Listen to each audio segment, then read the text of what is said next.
বাক্য, ক্রিয়া প্রধান বাক্য এবং জুমলাতুল ইসমিয়া সম্পর্কে আমরা টোটাল জেনেছি। এরপর লেকচার 4 এ ছিল আমাদের হামজাতুল কতই, হামজাতুল ওয়াসল, তারপর ছিল সান লেটার, মুন লেটার। এই টপিকগুলোতে কারো কোনো কনফিউশন আছে কি?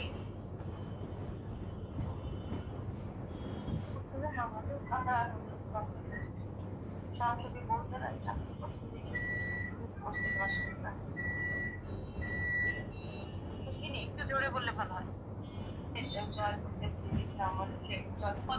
সর্বক্ষেত্রে ইউজ হবে, উচ্চারণ হবে, সর্বক্ষেত্রে উচ্চারণ হবে। যেমন শব্দের শুরুতে আসুক, শেষে আসুক আর মাঝে আসুক, যে কোনো জায়গায় আসলেই সেটা উচ্চারণ হবে। এবং এটার উপরে, এই আলিফের উপরে অথবা ওয়াওয়ের উপরে বা ইয়ার উপরে ছোট্ট করে একটা হামজা দেয়া থাকবে। এগুলো হচ্ছে হামজাতুল কতই, এবং যে কোনো জায়গায় থাকুক না কেন এটি উচ্চারণ হবে, উচ্চারিত হবে। আর হামজাতুল ওয়াসল হলো এটা শুধুমাত্র শব্দের শুরুতে যখন আসে এবং আলিফ লাম যুক্ত শব্দ স্পেশালি এগুলাতে উচ্চারণ হয়, এছাড়া বাকিগুলোতে তেমন উচ্চারণ হয় না। যেমন আল কিতাবু, এখানে উচ্চারণ হচ্ছে হামজাটা, কিন্তু ওয়াল কিতাবু যখন পড়ছি সামনে একটা ওয়াও যোগ করছি তখন আর হামজাটা উচ্চারণ হচ্ছে না, ওয়াও গিয়ে লামকে ধরছে, ওয়াল কিতাবু। তো এখানে এটা মিলিয়ে পড়লাম হামজাতুল ওয়াসল। ওয়াসল অর্থ হচ্ছে মিলিয়ে দেওয়া। এই যে এখানে আমরা মিলিয়ে দিলাম, বিষয়টা এটাই সংক্ষেপে বলতে গেলে। আপনি আশা করি ডিটেলস পড়লে আরো বুঝতে পারবেন নোটটা। আমি কিন্তু বলে দিয়েছি এতটুকু সারমর্ম যে হামজাতুল কতই শুরুতে, শেষে, মাঝে আসতে উচ্চারণ হবে, এবং এইটাতে আলিফের উপরে, ওয়াওয়ের উপরে বা ইয়ার উপরে ছোট্ট করে একটা হামজা লেখা থাকবে। আর হামজাতুল ওয়াসলে কোনো হামজা লেখা থাকবে না, এবং এটা শুধু শব্দের শুরুতে আসলেই উচ্চারিত হবে, মাঝে শেষে আসলে উচ্চারিত হবে না।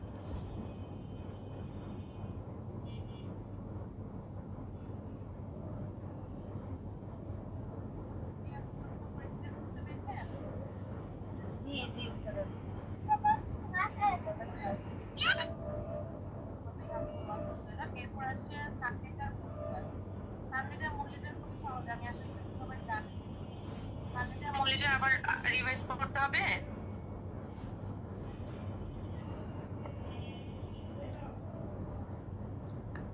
আওয়াজ দিলে ভালো হয়। জি, কি বুঝেননি সান লিটার মুন লিটার একটু বলেন ক্লিয়ার করে।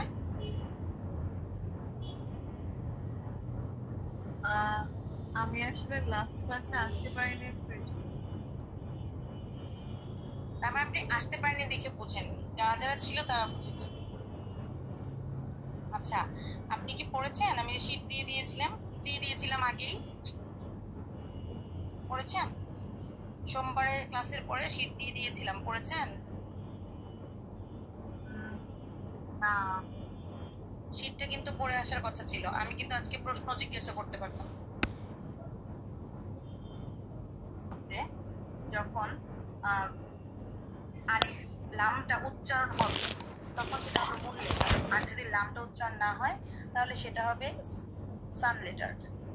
কোন হরফটা হবে? লামের, আলিফ লামের পরের যে হরফটা থাকবে সেটাতে আমরা ফোকাস করব। যেমন এখানে একটা শব্দ আছে আশ-শামস, এখানে আশ-শামসের আগে আলিফ লাম আছে, এখানে লামটা আমরা উচ্চারণ করছি না, উচ্চারণ না করে শিনটা থেকে উচ্চারণ করছি আশ-শামস। এখানে শিনটা হচ্ছে সান লেটার। আর এখানে একটা দেখেন আল কামার, এখানে আল কামারে লামটা উচ্চারণ করছি স্পষ্ট করে, সেজন্য লামের পরে যে কফটা আছে এই কফটা হচ্ছে মুন লেটার। তো এরকম 14টা সান লেটার আছে, 14টা মুন লেটার আছে। এইগুলার চার্ট আমরা বইয়ের 24 নম্বর পেজে পেয়ে যাব, সেখান থেকে আপনারা চাইলে মুখস্থ করতে পারেন। আর আমি সাজেস্ট করে মুখস্থ না করে বুঝে বুঝে পড়ার জন্য, এটাই সহজ বেশি। আপনি যখন একটা উচ্চারণে আলিফ লাম যুক্ত একটা শব্দে পাচ্ছেন তখন বুঝবেন এর পরের হরফটা হচ্ছে মুন লেটার, আর যদি লামটা উচ্চারণ করতে না পারেন তাহলে বুঝবেন পরের হরফটা হচ্ছে সান লেটার। বুঝতে পেরেছেন? অব্যয় যেটাকে বলছি বাংলাতে অব্যয়। তো এটা আমাদের মেইন টপিক। তো এর আগে আমরা আরেকটু রিভাইজ করি।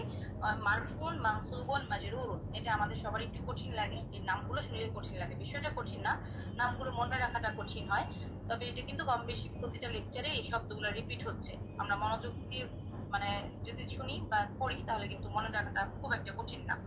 মারফুন হচ্ছে সেই সব শব্দ যে শব্দের শেষে দম্মা আছে, বা ডাবল দম্মা বা সিঙ্গেল দম্মা। দেখেন এগুলোকে নমিনেটিভ বলা হয় বা কর্তৃকারক বলা হয়।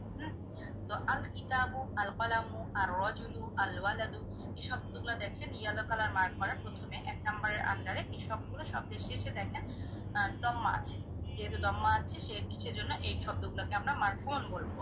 দ্বিতীয় ক্যাটাগরিতে দেখেন মানসুবুন, মানসুবুন মানে শেষে শব্দের শেষে ফাতহা থাকবে। দেখেন রাআইতু আর রজুলা, আর রজুলা শব্দের শেষে কি আছে, জবর আছে বা ফাতহা আছে, সেজন্য এটা মানসুবুন। আশহাদু আন্না মুহাম্মাদান, এখানে মুহাম্মাদানের স্পেলিংটা একটু ভুল হয়েছে, মুহাম্মাদান এখানে দালের উপরে ডাবল ফাতহা হবে।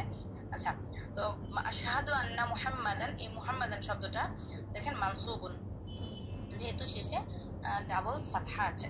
এরপর দেখেন 3 নম্বরে মাজরুর, মাজরুর মানে শেষে কাসরা থাকবে। এখানে যে উদাহরণটা আসসাদু আলা সারির, যেহেতু আলা আছে, আলার পরে যে শব্দটা আসসারির, এই আসসারির কিন্তু আসসারিরু হবে না, আসসারিরি হবে, শেষে একটা কাসরা হবে। তাহলে আমরা বুঝলাম যে মানসুবুন, মারফুউন, মানসুবুন, মাজরুরুনকে। আজকে নতুন টপিকে প্রবেশ করি। আমাদের আজকের টপিক হচ্ছে প্রিপোজিশনস। আজকে আমরা 2টা প্রিপোজিশন শিখবো, একটা হচ্ছে ফি আর একটা হচ্ছে আলা। আলা মনে হয় না, হ্যাঁ আলা, ফি আর আলা। ফি হচ্ছে ইন আর আলা হচ্ছে অন। ইংলিশে বললে প্রিপোজিশনটা একটু সহজ হয়। ফি হচ্ছে ইন আর আলা হচ্ছে অন। কোথায় গেল? আচ্ছা দেখেন দি হাউস, এখানে দেখা যাচ্ছে, এই দেখেন দি হাউস। দি হাউস মানে আলবাইত, আমরা প্রথম ক্লাস থেকে পড়েছিলাম, এটা জানি সহজ শব্দ। আলবাইত মানে হচ্ছে দি হাউস। তো এই যে দি হাউস অর্থ আলবাইত, বাংলায় বললে হবে বাড়িটি, বাড়িটি। আচ্ছা, এখন দেখেন এর আগে দি হাউসের আগে যদি আমরা একটা ইন যোগ করি, ইন দি হাউস, তখন কি হবে? ইন, যেহেতু ইনের অ্যারাবিক টার্ম হচ্ছে ফি, তাহলে একটা ফি যখন যোগ করবো, ফির সাথে দি হাউস আরবি হচ্ছে আলবাইতু, ফির সাথে যখন আলবাইতু যোগ করব, তখন ফির সাথে ফির জন্য আলবাইতুটা পরিবর্তন হয়ে আলবাইতি হয়ে যাবে। দেখেন আলবাইতি হয়ে গেল। জুম করে দেখাচ্ছি, আপনারা বুঝতে পারছেন কিনা একটু আওয়াজ দেন। দেখতে পাচ্ছেন আলবাইতু থেকে ফি যখন যোগ করলাম আলবাইতি হয়ে গেল ফিল বাইতি। যখন আমরা ইন যোগ করবো ইন হাউস, তখন হবে ফি বাইতিন। মানে মোট কথা আমাদের বুঝতে হবে, একটা মারফুন যখন অবস্থা থাকবে, এটা থেকে মাজরুরুন অবস্থায় চলে আসলো, ট্রান্সফরমেশন হয়ে গেল। যখন আমরা এর আগে কি যোগ করলাম, হুরফুল জার, একটা যখন অব্যয় যোগ করলাম, মানে প্রিপোজিশন। যেইভাবে আপনাদের মনে থাকে, আমি সবগুলো টার্ম বারবার ইউজ করি, আপনাদের যেইভাবে মনে থাকে মনে রাখবেন। প্রিপোজিশন যোগ করলাম যখন ফি, তখন আলবাইতুন হয়ে গেল আলবাইতি, ফিল বাইতি, বাইতুন ফি বাইতি। আচ্ছা, এবার দেখেন দি মস্ক অর্থাৎ আল মসজিদু, আল মসজিদু, আল মসজিদু শব্দের আগে মানে দি মস্ক শব্দের আগে যখন ইন যোগ করলাম, ইন দি মস্ক, তখন হয়ে গেল ফিল মসজিদি, ফিল মসজিদি। এবার দেখেন দি ডেস্ক, এটা আমরা ফি দিয়ে প্র্যাকটিস করলাম। এবার দেখেন আলা দিয়ে প্র্যাকটিস করবো। আলা মানে হচ্ছে অন বা উপরে। এখন দি ডেস্ক আমরা পড়েছি, আল মাকতাবু মানে হচ্ছে দি ডেস্ক বা ডেস্কটি, টেবিলটি। অন দি ডেস্ক যখন বলবো টেবিলের উপর, তখন হবে আলাল মাকতাবি, আলাল মাকতাবি। আচ্ছা, এরপর দেখেন আসসারিরু, আসসারিরু মানে কি? Bed, the bed. এখন বেড, দি বেডের আগে যদি অন যোগ করি আমরা, অন দি বেড, তখন হবে আলাস সারিরি, আলাস সারিরি। আচ্ছা, এই যে এখানে আমরা আরবি ভাষাতে অনেক প্রিপোজিশন আছে, আমরা আজকে এই দুইটাই শিখলাম, ফি আর আলা। একটা অর্থ হচ্ছে ইন, একটা অর্থ হচ্ছে অন। ফি মানে হচ্ছে ইন, মধ্যে বা ভিতরে, আর আলা মানে হচ্ছে অন বা উপরে। আচ্ছা, এখানে সংক্ষেপে আমরা যেটা পড়লাম, এটা কি ল্যাঙ্গুয়েজে লেখা যায়, যখন অব্যয়ের পরে বিশেষ্য আসে, তখন আমরা সেই বিশেষ্যকে বলি ইসমুন মাজরুরুন। আচ্ছা, এই যে দেখেন এই বিষয়টা আমরা পড়েছি কি, ফিল বাইতি, আল বাইতু, এটা কি ইসমুন না একটা বিশেষ্য না? এই বিশেষ্যটা যখন মানে ফাতহা থেকে মারফুন অর্থাৎ দম্মা থেকে কাসরা হয়ে গেল, কাসরা হয়ে গেলে বিষয়টাকে বলছি আমরা মাজরুরুন, তাই না? তাহলে এই আল বাইতিকে আমরা বলবো ইসমুন মাজরুরুন। যেহেতু এটা একটা ইসমুন, সেক্ষেত্রে সেজন্য আমরা এটা, যেহেতু ইসমুনটা মাজরুরুন অবস্থায় চলে আসলো, মাজরুরুন অবস্থা মানে কি? কাসরা অবস্থা, শেষে কাসরা আসলো। তো এই মাজরুরুন অবস্থায় চলে আসার কারণে আমরা এটাকে বলবো ইসমুন মাজরুরুন, ইসমুন মাজরুরুন। তাহলে ফিটা কি? ফি হচ্ছে হারফুল জার, আর আল বাইতি হচ্ছে ইসমুন মাজরুরুন। আচ্ছা, এরপর আমরা একটু প্র্যাকটিস করবো কয়েকটা লাইন। কোথায় গেল? আচ্ছা,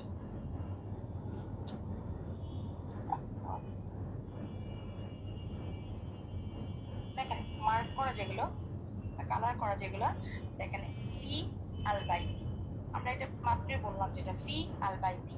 এই যে ফিল বাইতি, যদিও আমি দুইটা শব্দ আলাদা আলাদা উচ্চারণ করার জন্য আমি বলছি ফি একটা আল বাইতি একটা, এখন দুইটা শব্দ, তাই না? প্রথমে আমরা ফি শব্দটা নেই। ফি কি এখানে হারফু জার, হারফু জার মানে প্রিপোজিশন, আর আল বাইতিটা কি ইসমুন মাজরুর, ইসমুন মাজরুর। এবার এটাই আমরা পড়লাম মাত্র, এখানে এটা লিখে দিয়েছি। দেখেন আইনা মুহাম্মাদুন, এখন আমরা নতুন একটা শব্দ শিখবো আইনা। আইনা মানে কি? আইনা মানে হচ্ছে কোথায়, আইনা মানে হচ্ছে কোথায়। আইনা মুহাম্মাদুন, মুহাম্মদ কোথায়? মুহাম্মাদুন ফিল বাইতি, মুহাম্মদ বাড়িতে আছে বা ঘরে আছে। হ্যাঁ, Muhammad is in the house ইংলিশে যদি বলি। তাহলে দেখেন আমরা একটা সেন্টেন্স মেক শিখে গেলাম না, সেন্টেন্স তৈরি করতে পারছি, একটা প্রশ্ন তৈরি করতে পারছি আমরা। আইনা মুহাম্মাদুন, মুহাম্মাদুন ফিল বাইতি, খুব সহজ না? এরপর দেখেন আইনা আর রজুলু, আইনা রজুল, রজুলু মানে কি, কে বলতে পারবেন? রজুলু মানে কি? আর রজুলু মানে পুরুষ ব্যক্তি, লোকটি কোথায়? তাহলে আর রজুলু ফিল মসজিদ, লোকটি মসজিদে আছে। হ্যাঁ, তারপর দেখেন এটা গেল। এরপর দেখেন আলাল মাকতাবি, এটা আমরা পড়েছি। আলাল মাকতাবিতে আলা কি একটা হারফু জার, আর আল মাকতাবি হচ্ছে ইসমুন মাজরুরুন। এখন যদি আমরা প্রশ্ন করি আইনা সাআদু, সাআদু মানে কি মনে আছে কারো? পারেন? পড়া হয়েছে আমাদের ঘড়ি, ঘড়ি, ঘড়ি, ঘড়ি। তাহলে আসাদু মানে ঘড়ি, ঘড়িটি কোথায়? আসাদু আলাল মাকতাবি, ঘড়িটি টেবিলের উপর আছে। দেখেন আমরা কত সুন্দর সুন্দর কতগুলা বাক্য শিখে গেলাম। আমরা ছোট ছোট বাক্য থেকে আস্তে আস্তে একটু একটু করে, এটা যখন ভাববেন, অ্যারাবিক যখন পড়বেন, তখন আমরা কি পারছি পারছি না সেই হিসাব না করে মনে রাখবেন যে আমি কতটুকু শিখলাম। আমি তো এটা পারি, আমি তো একটা সেন্টেন্স মেক করতে পারি, আমি তো বলতে পারি যে আদা কলম, এটা একটা কলম, এটা বলতে পারি। আমি আমার বাসায় আমার কাউকে ডাকতে পারবো, আইনা সে কোথায়, কাউকে জিজ্ঞেস করার জন্য আমরা বলতে পারবো যে আমার একজন, আমার বেবির নাম ধরে বা আমার ছোট ভাই বোনের নাম ধরে বলতে পারি, আইনা বলে তার নাম বলতে পারি। তো তারপর জানি আমরা যে সে হচ্ছে বাসায় আছে। কেউ জিজ্ঞেস করে না যে উনি কি বাসায় আছে, তো আমরা এখন যে উনি বাসায় আছে, তার মানে কি ওই নাম উনি বাসায় আছে, মুখস্থ করে। এটা হচ্ছে আপনাদের জন্য কঠিন প্রমাণ।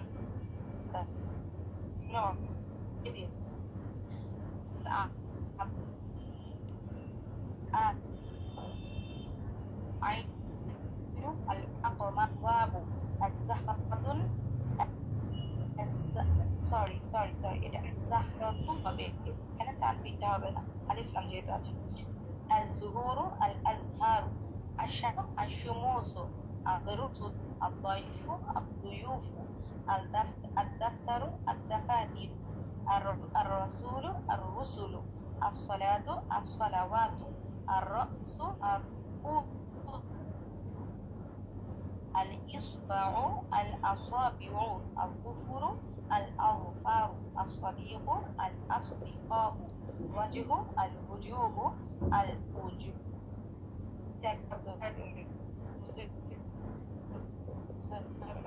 আর অর্থগুলো তো লিখিয়ে দেওয়া লেখা আছে, কিন্তু যে বিশেষ যেটা, সেই বিশেষ্যটাতে কি ফোকাস হবে, যেমন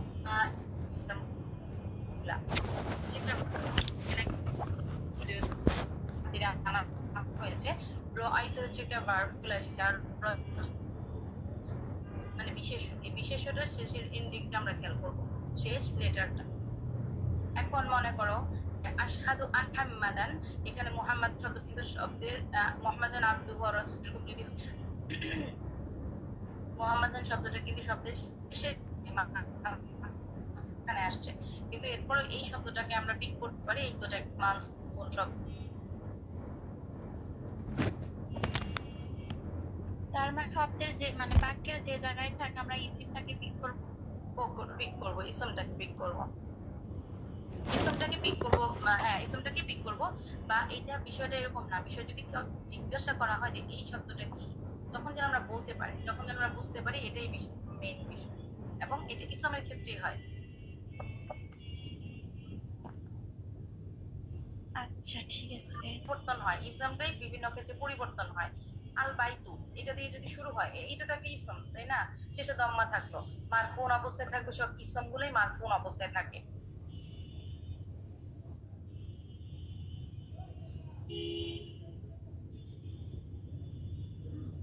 আর হবে মহিলার ক্ষেত্রে কিন্তু আয়না হুয়া হবে না, হ্যাঁ, মহিলার ক্ষেত্রে হবে আয়না হিয়া।